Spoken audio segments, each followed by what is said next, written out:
ओम शांति। प्रातः क्लास चल रहा था 16 अगस्त 1968। पहले पेज के मध्य में बात चल रही थी नरक में अथाह दुख है, जहाँ सुख का नाम निशान नहीं।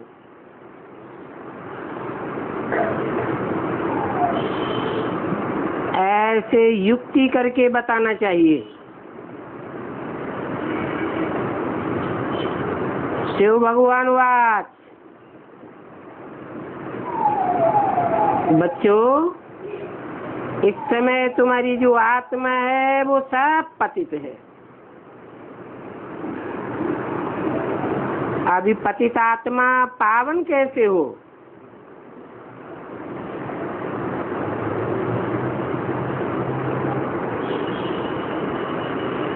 सभी आत्माएं पतित हैं, तो उन पतितों को पावन बनाने के लिए मुझे बुलाया है। भक्ति मार्ग में कहते भी आए, हे पतित पावन आओ।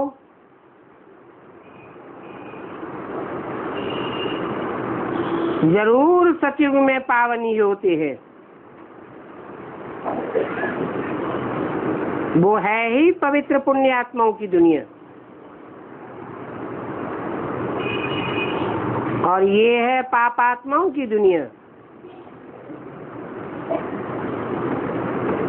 जो पाप आत्माओं की दुनिया है वो ही फिर से सतो प्रधान जरूर बननी है। और कलयुग के बाद फिर सतयुग जरूर बनता है। नई दुनिया की स्थापना होती है, पुरानी दुनिया का विनाश होता है। गायन भी है ब्रह्मा द्वारा स्थापना।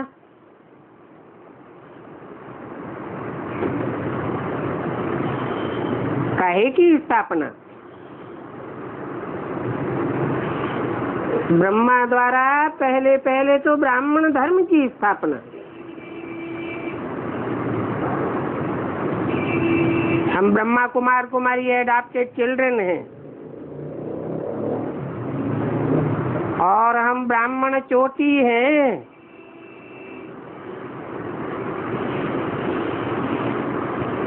विराट रूप भी है ना। पहले ब्राह्मण, फिर देवता, फिर वैश्य, फिर शूद्र। तो पहले ब्राह्मण जरूर बनना पड़ता है। हम प्रजापिता ब्रह्मा कुमार कुमारियां ब्राह्मण हैं।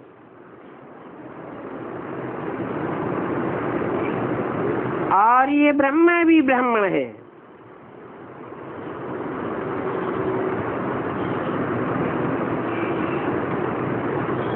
संपूर्ण ब्राह्मण तो देवताएं बनते हैं, वो होते ही है सतयुग में। तो ये ब्राह्मणों का युग बहुत छोटा है। 84 जन्मों का भी हिसाब चाहिए।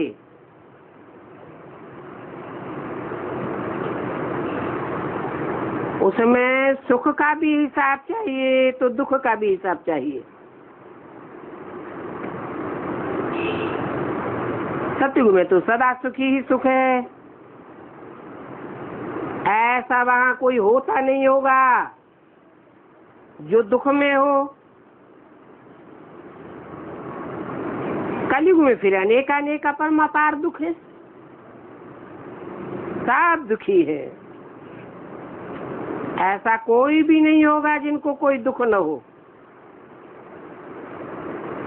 तो इसको कहा जाता है रावण राज्य। ये रावण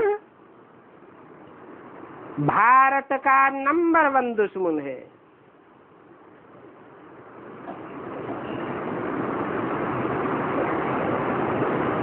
सतयुग त्रेता में रावण नहीं था, परंतु भारत तो था या नहीं था? भारत तो था, रावण नहीं था। फिर ये रावण कहाँ से आया? त्रेता के बाद ये द्वैतवादी रावण आया, द्वापर आया।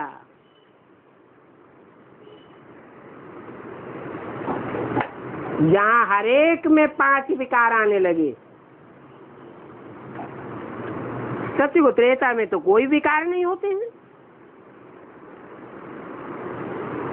उसको कहा ही जाता है पवित्र गृहस्थ धर्म। तो 84 जन्म कैसे लेते हैं वो भी समझाना चाहिए।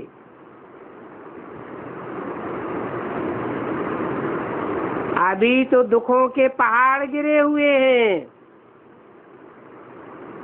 और अभी और भी गिरने वाले हैं। ये इतने बाम शादी बनाते रहते हैं, ये कोई रखने के लिए थोड़े ही बनाए हैं। बहुत ही रिफाइन करते जा रहे हैं।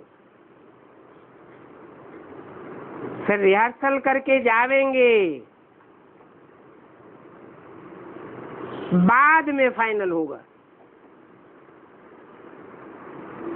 अभी समय बहुत थोड़ा है, परंतु ड्रामा तो अपने समय पर ही पूरा होगा ना।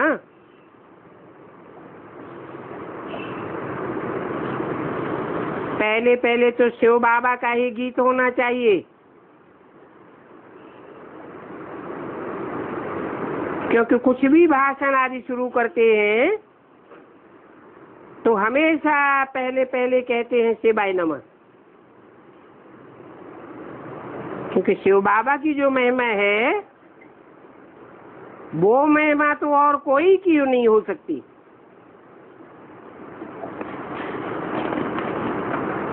शिव जयंती है, वो भी हीरे समान है। 16/8/68 की वाणी का दूसरा पेज। बाकी जयंतियां तो सभी कौड़ी तुल्य हैं, बर्थ नाटे पैनी। क्योंकि और जो भी जन्म लेते हैं इस संसार में आकर के प्रत्यक्षता रूपी जन्म लेते हैं, फायदा तो कुछ भी नहीं, और ही नीचे गिरते गिराते रहते हैं।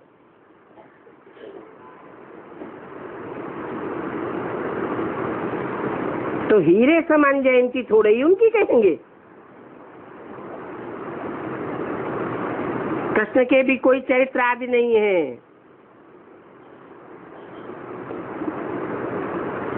वो भी पाई पैसे की बात है। क्यों? क्योंकि सतयुग में जो कृष्ण पैदा होगा, शास्त्रों में तो उसकी कोई भी महिमा नहीं है। वहाँ सतयुग में तो छोटे बच्चे भी साथ सतो प्रधान होते हैं। वहाँ बच्चों में कोई भी प्रकार की चंचलता नहीं होती है।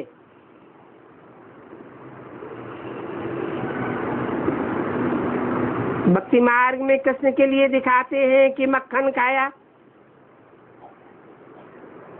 ये करते थे, वो करते थे।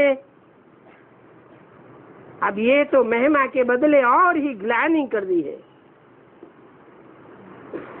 जैसे शिव बाबा की कितनी ग्लानि करते हैं। भक्ति मार्ग में कितनी खुशी में आकर के कहते हैं ईश्वर तो सर्वव्यापी है, तेरे में भी है, मेरे में भी है। ये तो बहुत भारी ग्लानि कर दी। परंतु तमो प्रधान बुद्धि मनुष्य इन बातों को नहीं समझ सकते हैं। जितनी ग्लानि करते जाते हैं, सर्वव्यापी समझते जाते हैं, उतना अपना ही नुकसान करते हैं। कैसे? सर्वव्यापी समझेंगे तो बुद्धि भटकती जाएगी, एक व्यापी समझें तो बुद्धि एकाग्र हो जावे। तो पहले पहले तो बाप का परिचय देना चाहिए कि बाप मुकर्रर रथ में आता है, सर्व में व्यापक बन करके नहीं आता है। और भगवान वाच्य है, वो भी बच्चों के प्रति है। बच्चे ही समझते हैं कि वो भगवान निराकार है। उस निराकारी के लिए ही गायन है, नामाचार होता है। निराकारी, निर्विकारी, निरहंकारी अर्थात कल्याणकारी, सर्व का सद्गति दाता है। तो पहले पहले तो उनकी महिमा करनी चाहिए।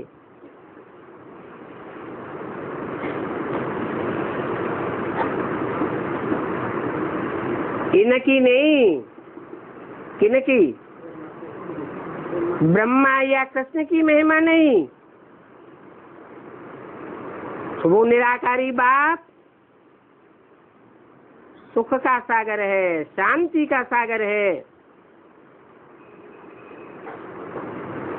बच्चे जानते हैं अभी इतना दुख क्यों हुआ है? क्योंकि रावण का राज्य है। ये रावण का राज्य, इसमें सबका दुश्मन ये रावण है। दुश्मन है तो मारते भी हैं,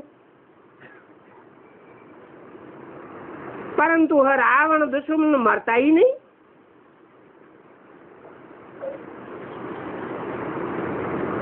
यहाँ इस रावण राज्य में कोई एक दुख नहीं है, अपरम अपार दुख है। सतयुग में तो है अपरम अपार सुख। 5000 वर्ष पहले भी बेहद के बाप के बच्चे बने थे, और यही वर्षा बाप से लिया था।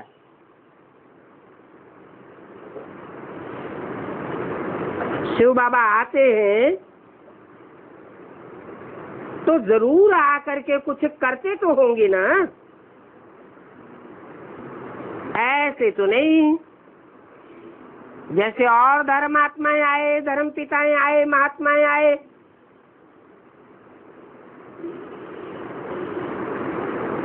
भाषण किया और चले गए।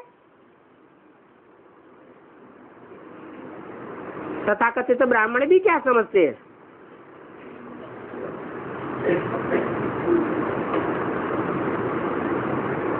ब्रह्मा में भगवान बाप आया, क्या करके गया है? बस मुरली सुना के चला गया, कथनी करके चला गया, करनी कुछ भी नहीं की। गायन कथनी का होता है या करनी का होता है?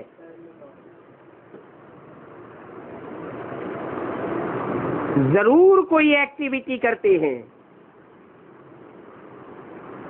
तभी उनकी महिमा होती है। और कोई भी प्रकार की एक्टिविटी शरीर के बगैर नहीं हो सकती। शरीर भी चाहिए, कर्मेंद्रियां भी चाहिए।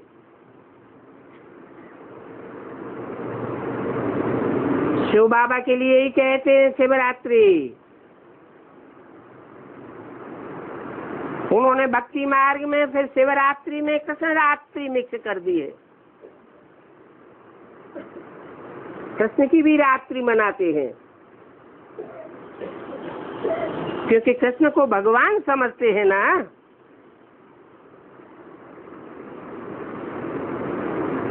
वास्तव में कृष्ण तो बच्चा है। बाप की जयंती पहले होगी या बच्चे की होगी? वास्तव में शिवरात्रि के बाद है कृष्ण की रात्रि।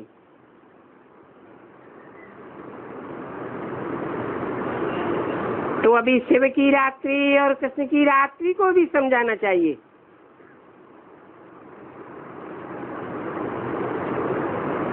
शिव तो आते ही हैं बेहद की रात्रि में।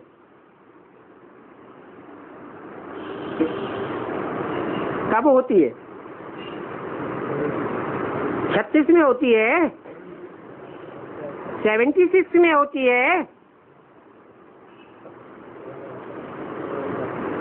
76 में आ गया 100%। प्रत्यक्ष हो गया, प्रत्यक्षता रूपी जन्म कहें।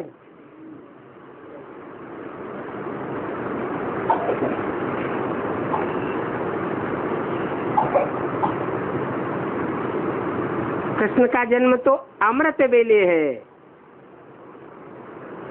रात्रि के समय नहीं है। शिव की रात्रि मनाते हैं,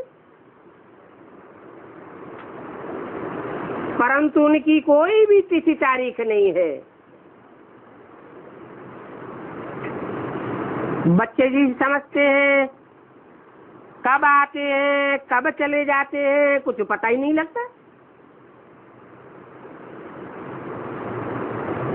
कृष्ण की तिथि तारीख घड़ी नक्षत्र सब कुछ बताते हैं।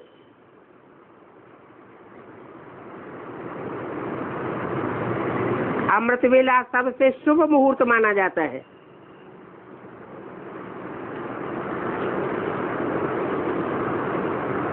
वो लोग तो कृष्ण का जन्म रात्रि के 12 बजे दिखाते हैं,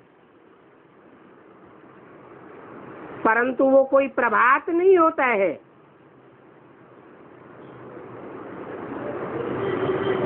अमृत वेले प्रभात भी सवेरे के 2-3 बजे को कहा जाता है, जबकि सिमरन भी कर सके। ऐसे थोड़े ही कि 12 बजे विकार से उठ करके कोई भगवान का नाम लेता होगा, बिल्कुल ही नहीं ले सकते। अमृत वेले 12 बजे को नहीं कहा जाता है। उस समय तक तो मनुष्य पतित गंदे होते रहते हैं।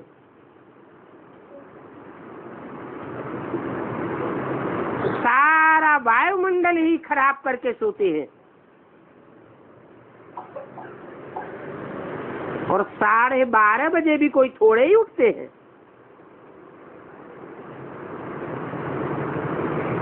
वास्तव में अमृत वेला तो है ही 3, 4, 5 बजे का समय। उस समय मनुष्य उठकर फिर भक्ति याद करके बैठते हैं और ये समय आदि की गणना तो मनुष्यों ने ही बनाई है।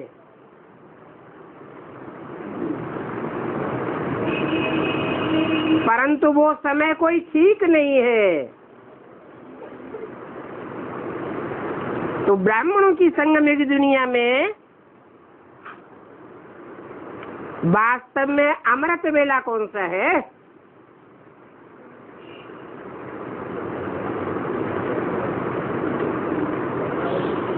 कब कहें कृष्ण का जन्म, कब कहें शिवरात्रि?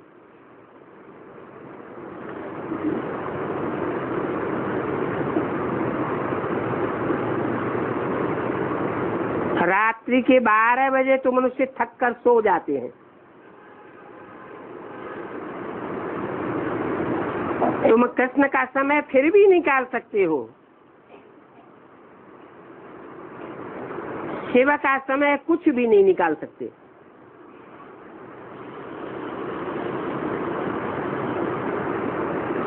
समय की बात है, सन की बात नहीं बताई, दिन नहीं बताया। तो ये बाप खुद ही आकर के समझाते हैं। क्या क्या समझाते हैं?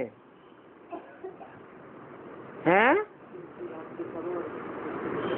कि वास्तव में अमृत वेला, बेहद का अमृत वेला कौन से टाइम पर है, कब है? इस सच्ची रूपी रंगमंच में बेहद के अमृत वेले का टाइम कौन सा है?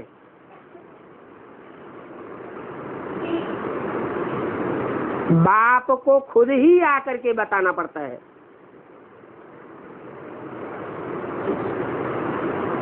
पहले तो अपनी ताकत दिखाते रहते हैं,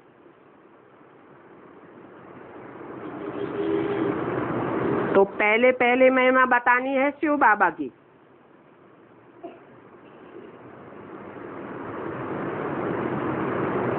और गीत भी पिछाड़ी में नहीं, पहले बजाना चाहिए। शिव बाबा ही सबसे मीठा बाबा है, क्योंकि उनसे ही बेहद का वर्षा मिलता है। आज से 5000 वर्ष पहले भारत ही स्वर्ग हेवन था, जहाँ ये कृष्ण सतयुग का पहला प्रिंस था, और वहाँ परम अपार सुख थे। अभी तक भी उस स्वर्ग का गायन करते रहते हैं। कोई मरता है तो भी कहेंगे फलाना स्वर्ग गया। अरे जो भी मरते हैं वो कहाँ मरते हैं? नरक में मरते हैं या स्वर्ग में मरते हैं? नरक में मरेगा तो नरक में जन्म लेगा, स्वर्ग कहाँ से पधारा?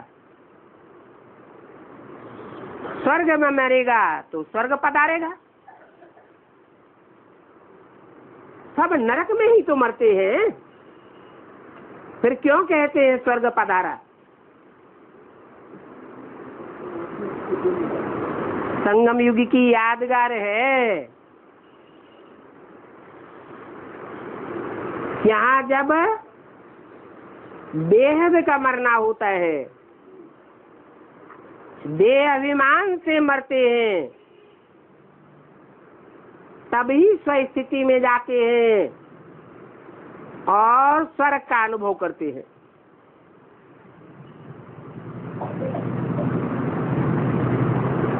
नहीं तो वास्तव में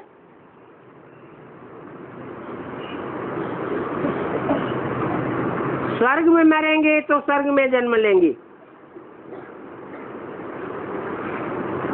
तो समझाना चाहिए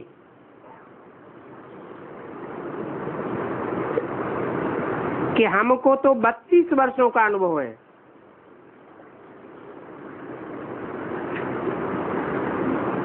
वो अनुभव सिर्फ 15 मिनट में तो हम आपको नहीं समझा सकते।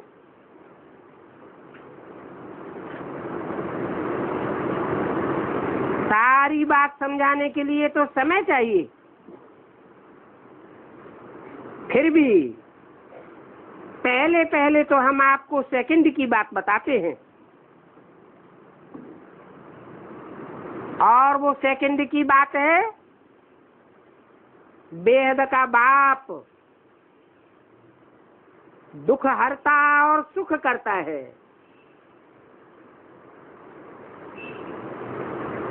वो बेहद का बाप जब आपकी बुद्धि में बैठेगा, जिस क्षण बुद्धि में बैठेगा, उस क्षण आप अनुभव करेंगे कि दुख हरता है, सुख करता है। जब आपको उनका परिचय मिल जाता है तभी आप फील करेंगे वो है ही सब आत्माओं का बाप। हम सब ब्रह्मा कुमार कुमारियां उसी शिव बाबा की मत पर चलते हैं। बाबा हमको बताते हैं कि तुम सब भाई भाई और मैं तुम्हारा बाप हूं। मैं ही 5000 वर्ष पहले आया था, तभी तो शिव जयंती मनाते हैं।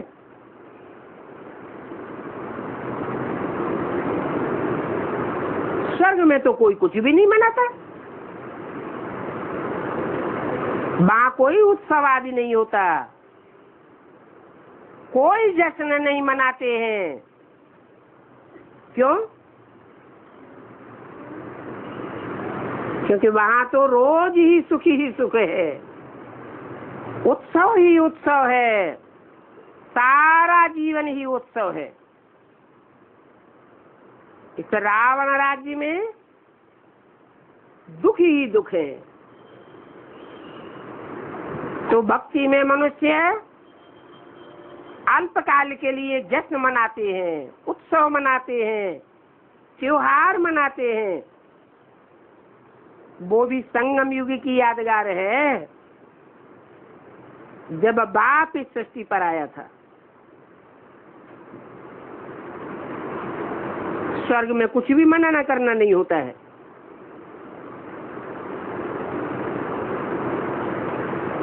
अभी शिव जयंती होती है, जिसका भक्ति मार्ग में यादगार बनाया जाता है। शिव बाबा आकर के तुम बच्चों को 84 जन्मों का राज बताते हैं। कहते हैं कि तुम अपने जन्मों को नहीं जानते हो।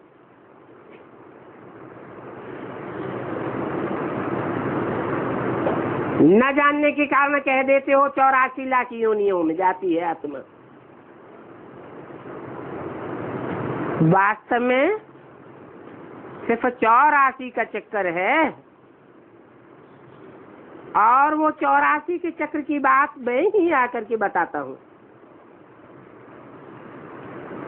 अभी ये गीता का एपिसोड चल रहा है। नई दुनिया की स्थापना ब्रह्मा द्वारा हो रही है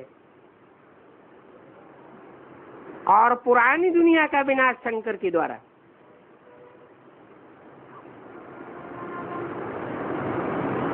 जब कहते हैं द्वारा माना मीडिया, तो मीडिया चाहिए या नहीं चाहिए? ब्रह्मा भी चाहिए और शंकर भी चाहिए। अभी तो पुरानी दुनिया का वायुमंडल तो तुम देख रहे हो। इस पतित दुनिया का विनाश तो जरूर होना है। इसलिए कहते हैं हमको पावन दुनिया में ले चलो। ये है ही पुरानी दुनिया। इस पुरानी दुनिया में अथाह दुख है। कितनी लड़ाइयाँ, मौत, विधवापन, जीवघात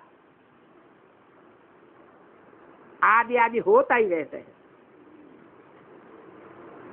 सतयुग में तो अथाह सुख का राज्य था। 16 अगस्त 1968 की वाणी का 3रा पेज। तो ये एम ऑब्जेक्ट का चित्र तो जरूर ले जाना चाहिए। बताओ, ये लक्ष्मी नारायण विश्व के मालिक थे।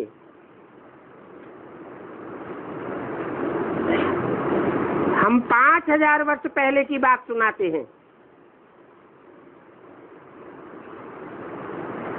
5000 वर्ष पहले ही महाभारत युद्ध हुआ था। गलती सिर्फ ये हुई है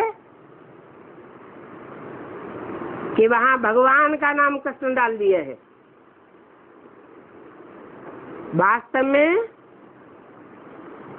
भगवान कोई कृष्ण नहीं है। 5000 वर्ष पहले नर को नारायण बनाने वाला वो निराकार बाप इस सृष्टि पर आया हुआ था।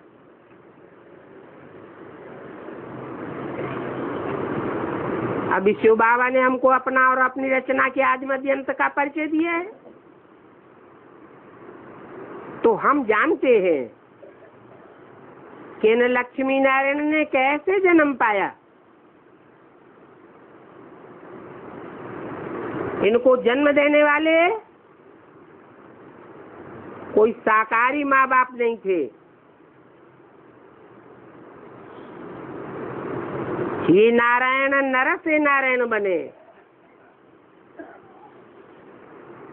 बनाने वाला निराकारी बाप है। इन लक्ष्मी नारायण ने कौन से ऐसे कर्म किए जो ये विश्व के मालिक बने। और तो कोई भी हिटलर, नेपोलियन,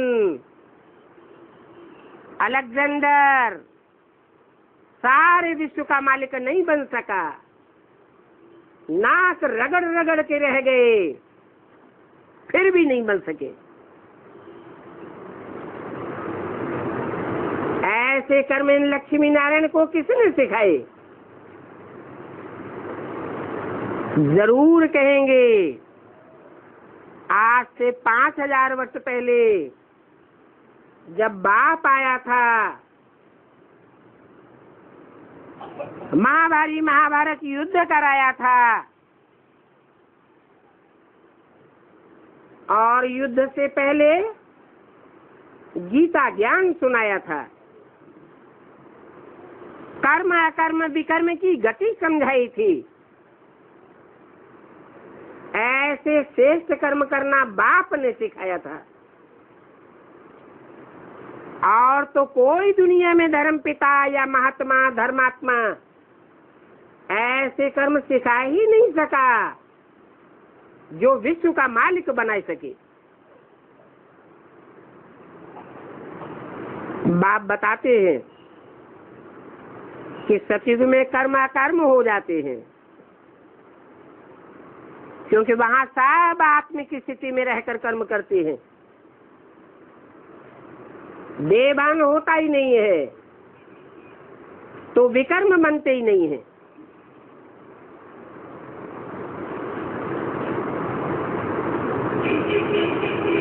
सुकर्म भी नहीं बनते, क्योंकि सुंदर कर्म सिखाने वाला वहां कोई होता नहीं है। तो पाप कर्म भी नहीं बनते और पुण्य कर्म भी नहीं बनते। वहां देवताओं के द्वारा किए हुए कर्म अकर्म हो जाते हैं। यहाँ इस दुनिया में रावण राज्य होने के कारण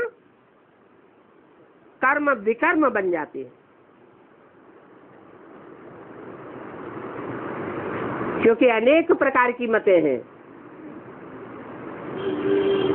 एक मनुष्य की मत दूसरे मनुष्य की मत को काट देती है।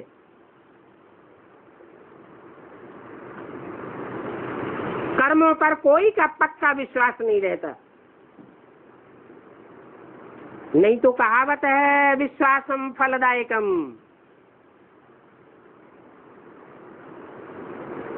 सब असत कर्म करना सिखाते हैं। इसलिए इसको पापात्माओं की दुनिया कहा जाता है। और जो आपस में लेन देन करते हैं वो भी पाप आत्माओं के साथ लेन देन करते हैं। तो कर्मों का हिसाब किताब पाप आत्माओं के साथ बनता है।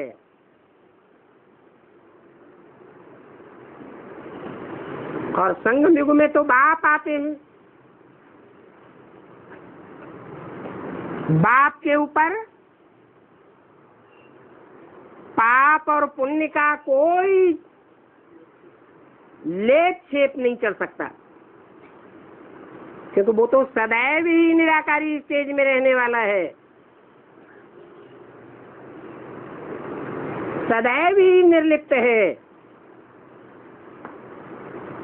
कभी भी किसी के अटैचमेंट में आने वाला नहीं है।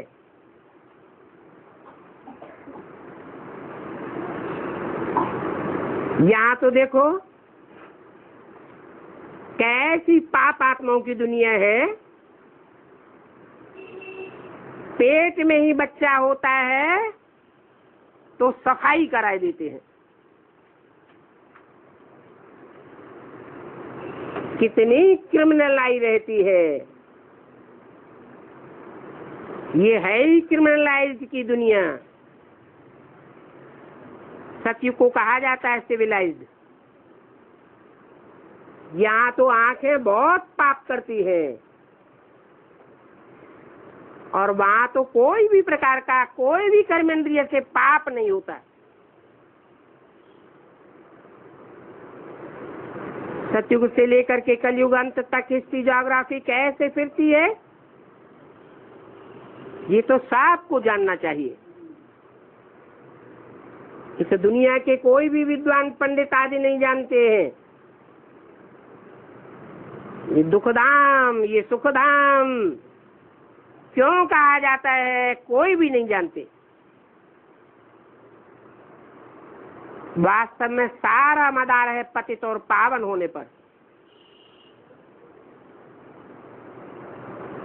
पतित बनते हैं तो दुखधाम होता है, पावन बनते हैं तो सुखधाम होता है।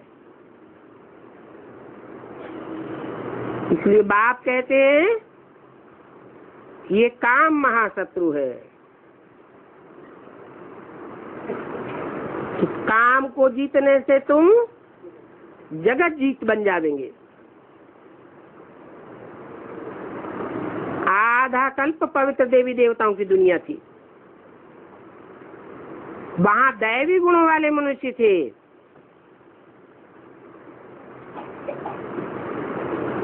उनको कहा ही जाता है श्रेष्ठ देवताएं। नाम से आगे श्री लगाते हैं। श्री माना ही श्रेष्ठ। अभी तो सब भ्रष्टाचारी है। एक तरफ कहते भी हैं भ्रष्टाचारी दुनिया है, फिर सभी के नाम के पहले श्री लगाए देते हैं। जो आता है उसके लिए वो बोल देते हैं। तो ये सभी बातें समझानी है। अभी तो बहुत सामने खड़ा है। इसलिए बाप कहते हैं माम एकम याद करो तो तुम्हारे पाप कट जाएंगे। तुम सतो प्रधान बन करके सुखधाम के मालिक बन जाएंगे। अभी इस दुखधाम में अनेक प्रकार के दुख हैं। बोलो, कितनी भी तुम लोग कॉन्फ्रेंस करो, संगठन करो, परंतु इस कॉन्फ्रेंस आदि से कुछ भी दुनिया का कल्याण होने वाला नहीं है।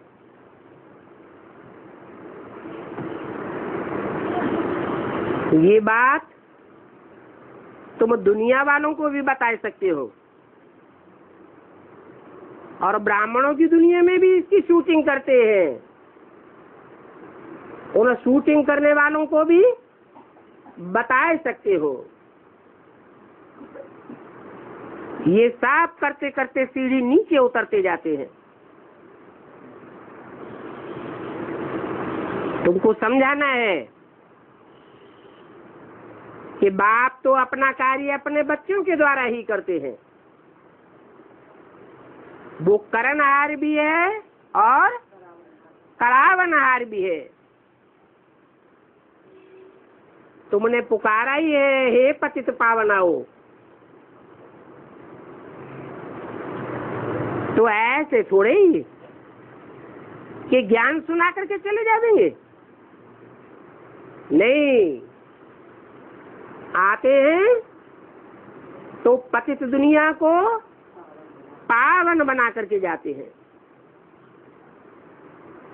तो बाप अपने समय पर आए हुए हैं,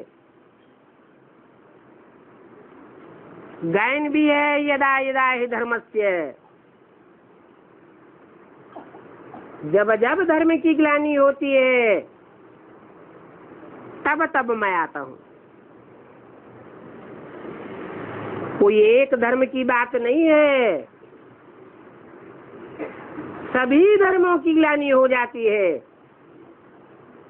सभी धर्म के नाम पर अधर्म हो जाते हैं।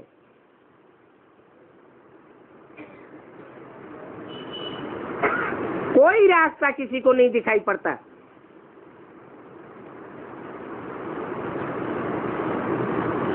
तो देखो, इस श्लोक का अर्थ भी कोई जानते नहीं है।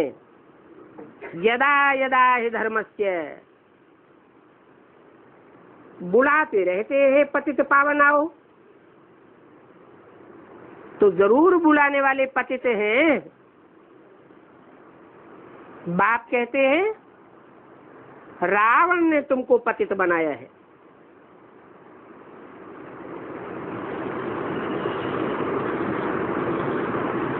मैंने तो तुमको पावन बनाया था।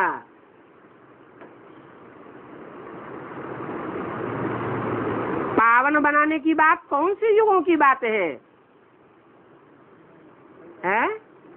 संगम में पावन बनाया था, सतयुग त्रेता में तुम पावन थे। फिर पतित किसने बनाया और कब बनाया है? सतयुग त्रेता में तो तुम पावन थे। द्वैतवादी द्वापर युग से जब दो दो बातें सुनाई जाने लगी तब तुम पतित बने हो। तो इस अनेक सिरों वाले, अनेक मतों वाले रावण ने तुमको पावन पतित बनाया है। ये बात पक्की रीति बुद्धि में बैठाई जानी चाहिए। अभी फिर से मैं पावन बनाने आया हुआ हूं।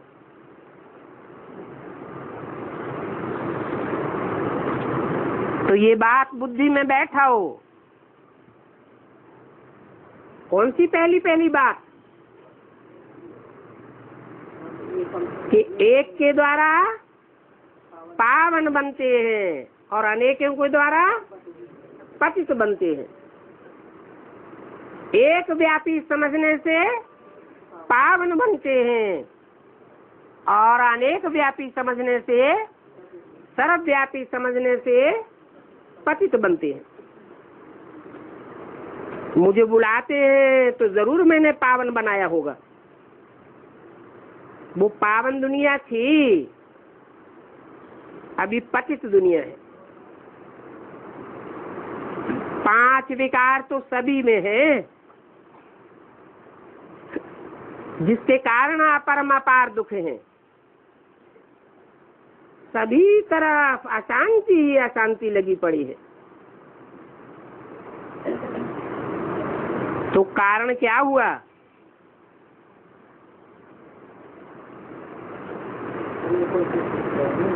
कारण हुआ कच्छ अवतार, मत्स्य अवतार। क्या क्या बताते रहते हैं। ये भगवान को बैठ गालियां दी हैं। क्या मैं कच्छ मत्स्य सुअर का आकर के बच्चा बनता हूँ? जानवरों में प्रवेश करके जानवरों को समझाऊंगा? जानवर ज्ञान सुनेंगे? अभी तुम बच्चे जानते हो कि अभी भी ब्राह्मणों की जो 9 कुड़ियां हैं वो सब नंबरवार हैं। सब तो ज्ञान नहीं उठा सकेंगे।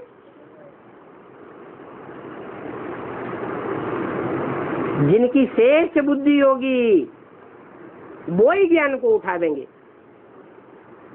ज्ञान को नहीं उठाते हैं तो भक्ति मार्ग में उनका गायन होता है कच्छ अवतार, मत्स्य अवतार, सूकर अवतार।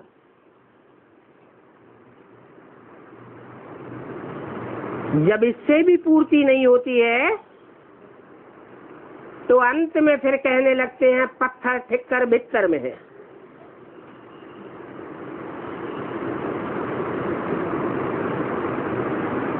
ये बुद्धियों की बात है। पत्थर जैसी बुद्धि बन जाती है,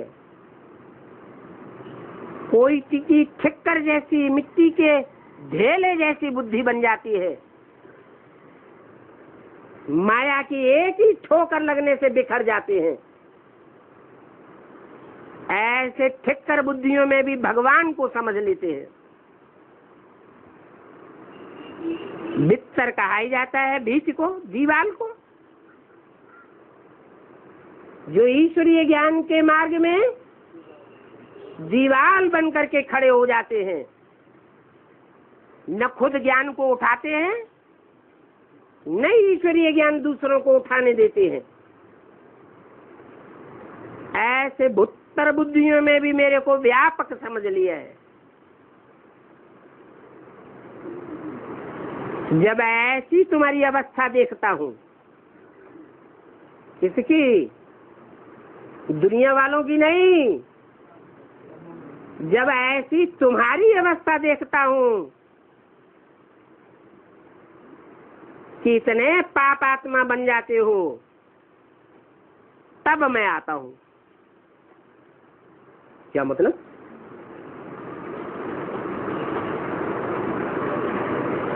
अरे दुनिया वाले ही सर्वव्यापी समझने लग पड़ते हैं, ठिक्कर भित्तर।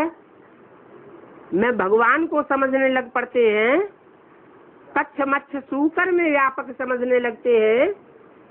या ब्राह्मण बच्चों की भी बुद्धि ऐसी बन जाती है।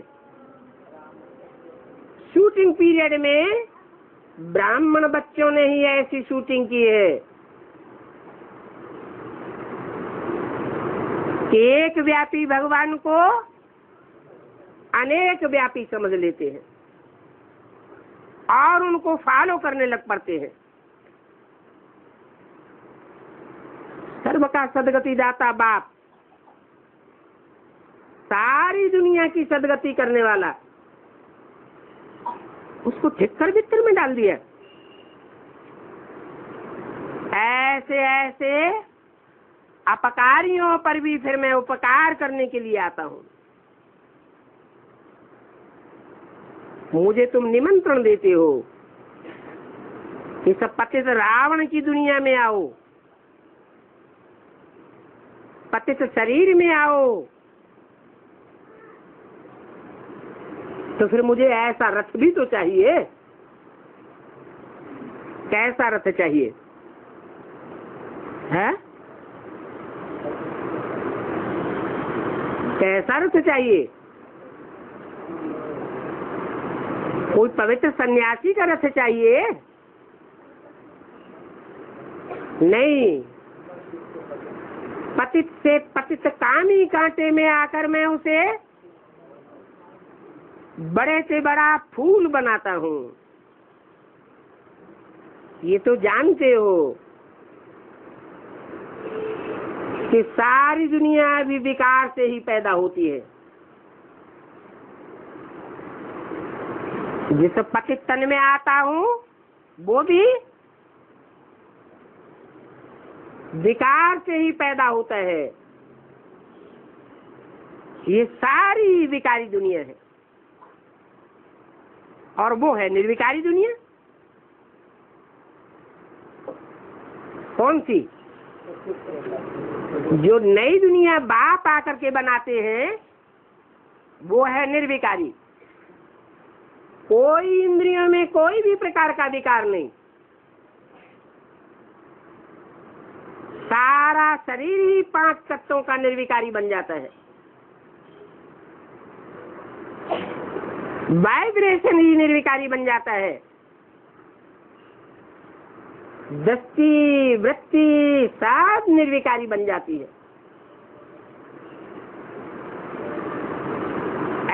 ऐसी निर्विकारी दुनिया बनाने वाला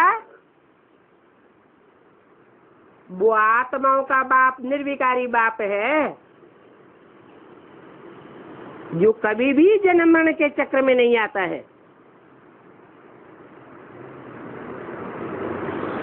5 तत्वों के गर्भ का चोला धारण नहीं करता है। तो अब तुम्हारी बुद्धि में आया कि तुम तमो प्रधान से सतो प्रधान कैसे बने। पतित पावन तो मैं ही हूं, तो मेरे साथ ही योग लगाओ।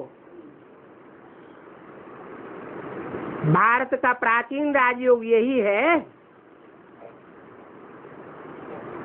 और वो प्राचीन राजयोग तो भगवान ही सिखावेगा। कोई भी मनुष्य मात्र वो प्राचीन राजयोग नहीं सिखा सकता। और भगवान आवेंगे भी जरूर गृहस्थ मार्ग में।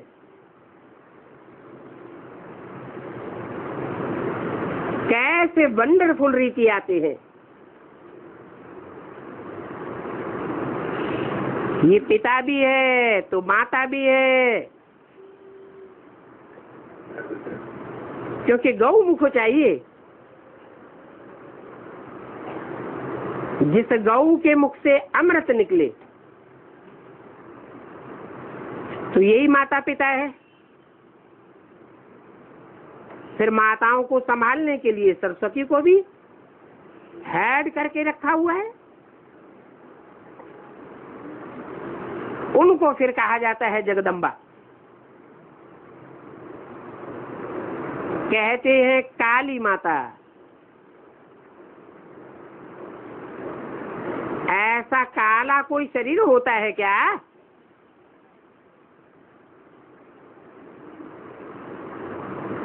कृष्ण को भी काला बनाई दिया है, क्योंकि काम की इच्छा पर चढ़ करके काला बन गया है।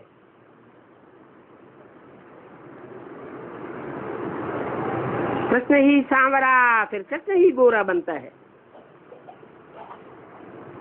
कौन से युग में, कौन से युग की बात है? संगम युग की ही बात है। कृष्ण की ही आत्मा ना समझ होने के कारण सांवरा बनती जाती है। फिर जब गीता का भगवान की बात बुद्धि में पक्की बैठती है तो सांवरे से गोरा बन जाता है। 1 सेकंड में सांवरे से गोरा बन जाता है। इन सब बातों को समझने समझाने के लिए समय चाहिए।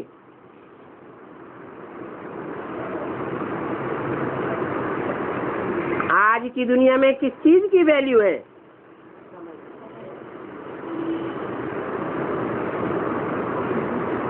तन की भी उतनी वैल्यू नहीं है। मनुष्य के शरीर की तो जैसे बिल्कुल वैल्यू ही नहीं रही। धन की भी वैल्यू नहीं है।